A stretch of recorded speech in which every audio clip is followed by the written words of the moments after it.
peu beaucoup, non? Bonjour à tous les amis, et bienvenue pour une nouvelle vidéo sur le VMAX 1200, qui est une vidéo complémentaire dans laquelle on s'occupe entre autres des freins à l'arrière.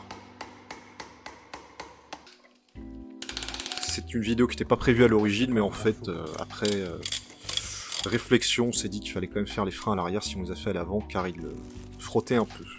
Donc là, vous nous voyez extraire des vis récalcitrantes, il y en a deux. Hein.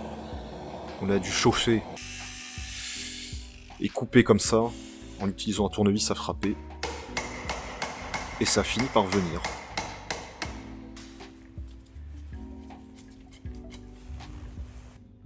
Voilà, on a fait une empreinte plate et utilisé du tournevis à frapper. Et les 4 autres sont venus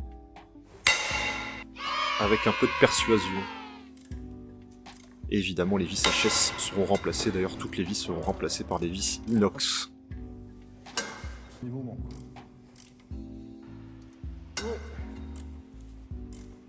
Et vous allez le voir, hein, c'est pas du luxe de faire ce qu'on est en train de faire. On le fait principalement car le disque arrière est HS. Voilà. Donc on va dégager l'axe de roue. Ici, il y a une douille de 27 mm. Un écrou, pardon, de 27 mm. Qui tient cet axe de roue assez balèze.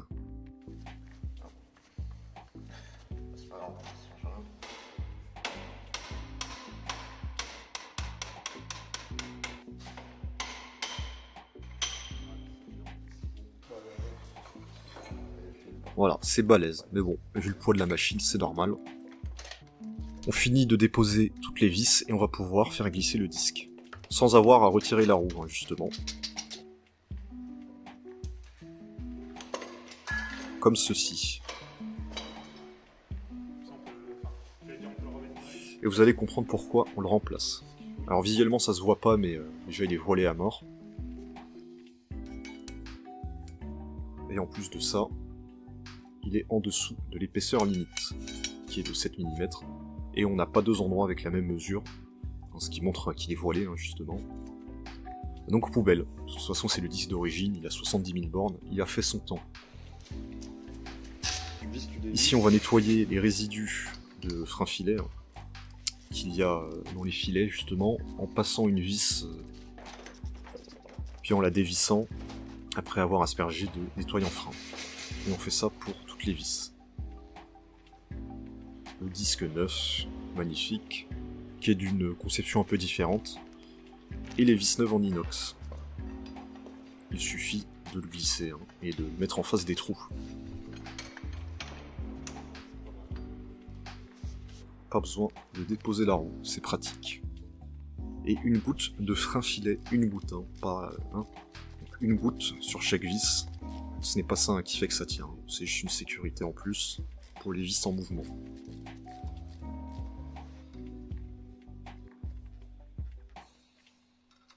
Et toutes ces vis seront serrées à un couple de 20 Nm.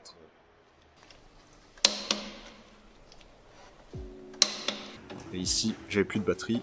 Bref, alors j'ai pas filmé dans l'ordre, hein, c'est normal. Ici, on va s'occuper de l'étrier qui nous a posé quelques problèmes.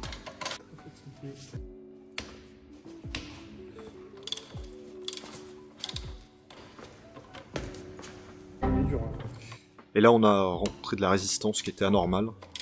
Et en fait, les vis et les filets étaient un peu fatigués, donc on a pu le déposer à la fin. Et je remercie mes confrères de Dog Biker, hein, qui ont passé des filières et des tarots pour sauver l'étrier et les vis, car je n'avais pas le 10 par 1,25. Merci à eux. Comme à l'avant, j'ai poncé le piston au 1000 à l'eau. Et là, je vais remplacer la vis de purge. Là, parce que l'autre est cassé et on ne va pas essayer de l'extraire. Mais au moins, cette nouvelle vis de purge, je l'espère, ne finira pas comme l'autre.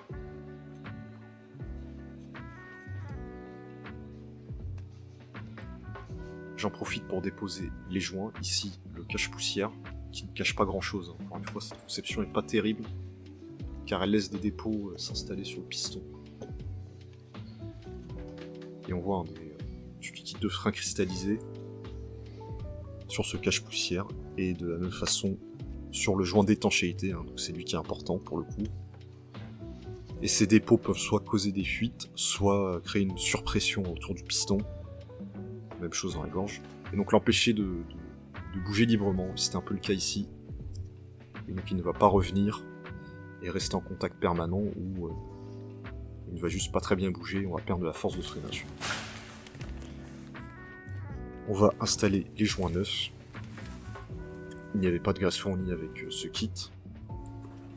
Mais on va utiliser du liquide de frein neuf, et ça fera très bien l'affaire, pour lubrifier le tout.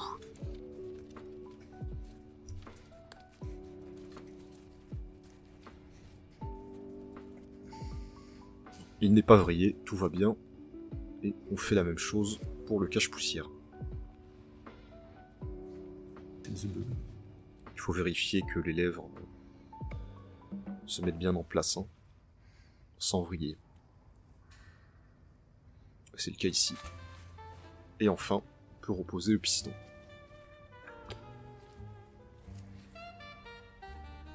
C'est foncièrement la même chose que ce qui a été fait à l'avant au précédent épisode, hein, pour ceux qui ont regardé.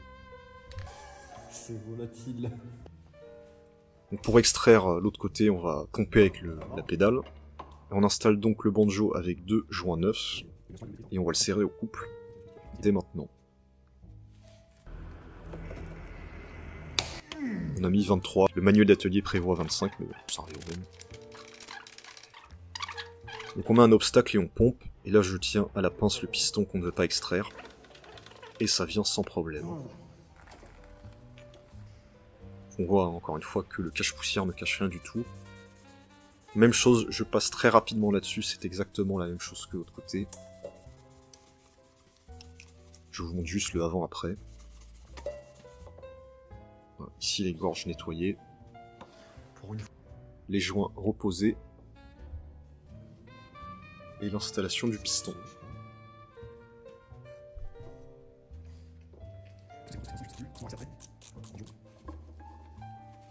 On remet en place les plaquettes avec cette plaque, avec sa partie longue vers l'avant. Les 2 colonnettes. Et les 2 goupilles, dont une manquait et que mon acolyte a reformé avec du fil de fer. Bravo à lui, car on ne voit pas la différence avec la goupille d'origine. Ou presque pas.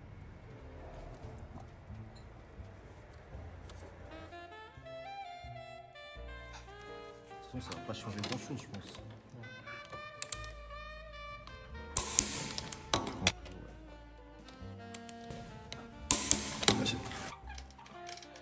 On purge tout ça.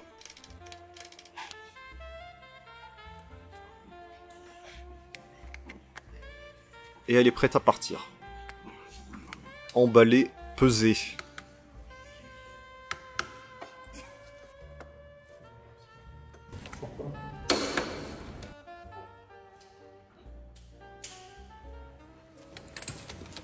Je mettrai une goupille sur cet écrou, juste après, hors caméra. J'ai oublié de vous montrer dans le précédent épisode, mais on a réparé le contacteur à clé, car on perdait le contact en fait avec les vibrations de la moto, et elle se coupait toute seule, donc ce qui est embêtant. Et c'est un problème récurrent hein, sur cette moto. Bref, allons faire un tour. Désolé d'avance pour le bruit, je n'avais pas encore le micro adapté.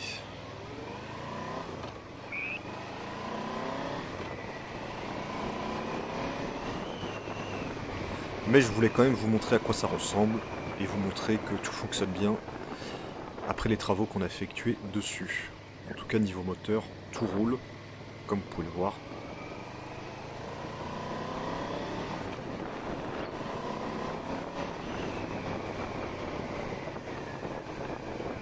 C'est très sympa à conduire, c'est coupleux hein, évidemment, il y a des chevaux, et des watts, et des newton-mètres plutôt.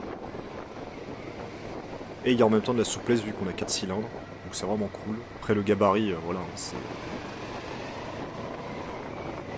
c'est un peu lourd quand même, mais une fois qu'on est lancé, ça va. Même si c'est pas ultra maniable, et le pneu carré à l'arrière n'arrange pas la chose, mais le propriétaire prévoit de remplacer ce pneu justement bientôt.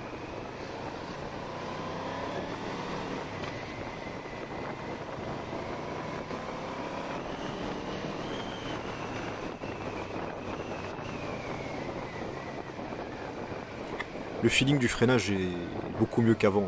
Vraiment au début c'était dégueulasse, c'est-à-dire que j'appuyais sur le levier, c'était dur mais il ne se passait rien. Et donc comme vous l'avez vu, en fait, le piston à l'avant, enfin les pistons étaient bloqués, donc ils étaient en contact permanent avec le disque. Donc c'était vraiment nul, quoi, en plus de ne pas freiner fort. Là on a un très bon feeling. Quand on appuie ça freine, alors ça freine comme à l'époque, hein, mais au moins le feeling est normal, quoi. Et même chose à l'arrière.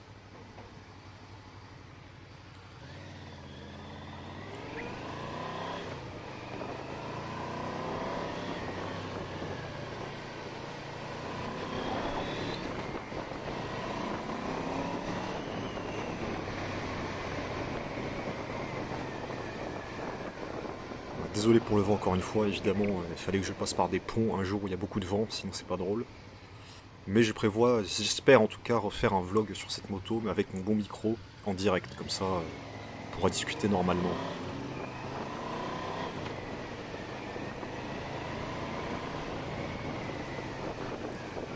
Et j'aimerais bien faire ça sur toutes les motos sur lesquelles on travaille, quand c'est possible, et après, régulièrement sur nos motos à nous. Je sais que c'est un format qui peut plaire, c'est l'occasion de parler de moto mais aussi d'autres choses, tout en roulant. Voilà, donc là pendant ce passage en ville, évidemment, on se rend compte que c'est pas idéal pour remonter les fils, mais ça se fait. Alors le seul souci entre guillemets que j'ai rencontré pendant ce premier trajet, c'est que la jauge de température d'eau ne fonctionnait pas. Et cela était dû en fait à un connecteur sur la sonde de température d'eau qui avait du jeu et qui ne faisait pas un bon contact justement. Donc j'ai resserré ce connecteur et depuis la température est affichée normalement au tableau de bord. Et les ventilateurs se déclenchent normalement, donc tout va bien.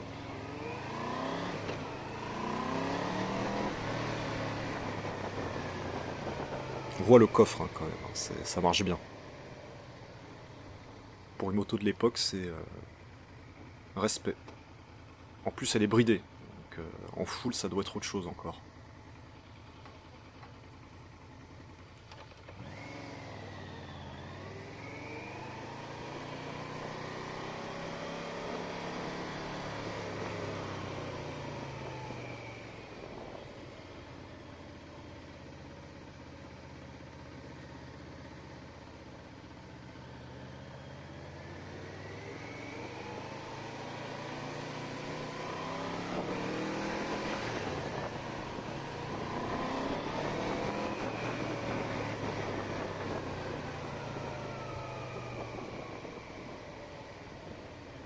Je profite de cette vidéo pour remercier tous les fidèles qui regardent la chaîne, abonnés ou non. Nous sommes de plus en plus nombreux et nous serons bientôt à 1000 abonnés, ce qui sera un grand jalon pour la chaîne. Et je ferai une vidéo spéciale à ce moment-là, donc dites-moi si vous voulez une vidéo live ou si vous voulez m'envoyer vos questions à l'avance pour que j'y réponde avec mon acolyte. En tout cas, je ferai une vidéo spéciale. Et encore merci à tous d'être toujours aussi nombreux à suivre la chaîne. Ce sera tout pour ce trajet. Prenez soin de vous et je vous dis à la prochaine pour un nouveau projet sur une nouvelle moto qui va vous plaire. Ciao.